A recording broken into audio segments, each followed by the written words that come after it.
for Duke Children's Hospital, for Dow Chemicals healing program in Michigan, in Nancy's hometown.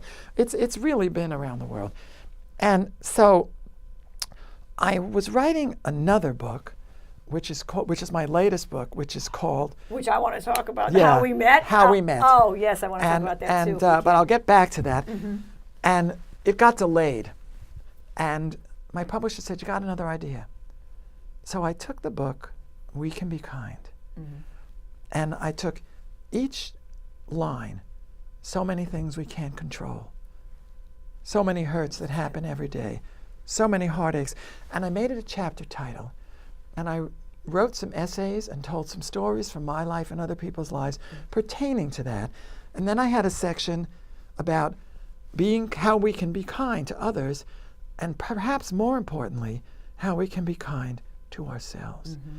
And so that book came out, and we did a video of it about showing ways in which we can be kind and reasons we can be kind. And that video, it's been thrilling to see it travel. And we need that now more than ever. Absolutely, because it's one thing we can always do. We can't love someone necessarily, we can't be nice, we can't afford things, we can always be kind. And so I have to say, if there's one song of mine that I would like the world to hear, it is We Can Be Kind. Mm-hmm. Anyone who wants to sing it, anyone who wants to put it out there, that's the one song. Mm-hmm. Now, How We Met. Yes, I want to ask you about this because I just want to say that I do some work where I'm always meeting people, like at airports, traveling, they're couples, and I always go, how did you meet? And how does it work? So I was so excited that you did this. Well, years ago, I was in a very long relationship that ended in one day. He just left. Oh, I had no idea what was going to happen. And I was devastated. And about 5 weeks after, I was lying in bed thinking, my life is over.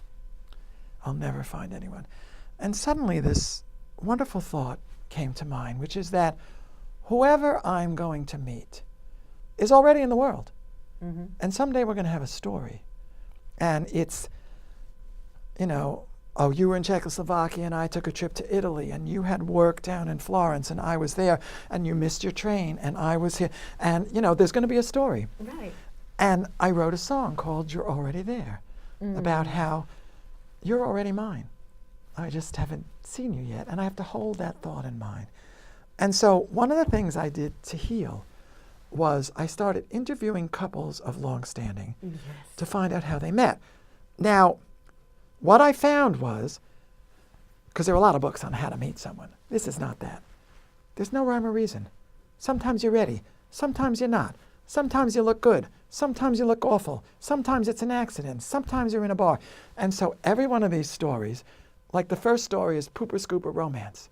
They were out with their dog or something? Guy was out with his dog, forgot the pooper scooper, reached in the garbage for a piece of newspaper, happened to spot a personal ad on it. He's married to that woman today. Crazy. There's another story about an old Jewish guy. How'd you meet your wife? 47 years ago, I went on a blind date and I've been paying ever since. Which my editor said, well, that's not a nice story. I said, yes, it is. Every one of my grandparents and relatives had that kind of marriage. I said, oh, God, she's so... But they loved each other. If you said, why don't you leave her? What do you mean? I love you. When I started looking at couples of long-standing, when I wanted to be in a relationship, I thought what I would find was, oh, my darling, I love you so much. So what you find is, what are you talking about? You're driving me crazy. Because people are authentic with each other. You know what? Sometimes I ask people, because I meet these people 50 years ago, I ask them, how does it last that long? So one woman said, men say the greatest things. So one woman said, we never fell out of love with each other at the same time. She says, because when you are in a relationship, there are times when you really are in love, and there's moments when you're not. And she said it never happened.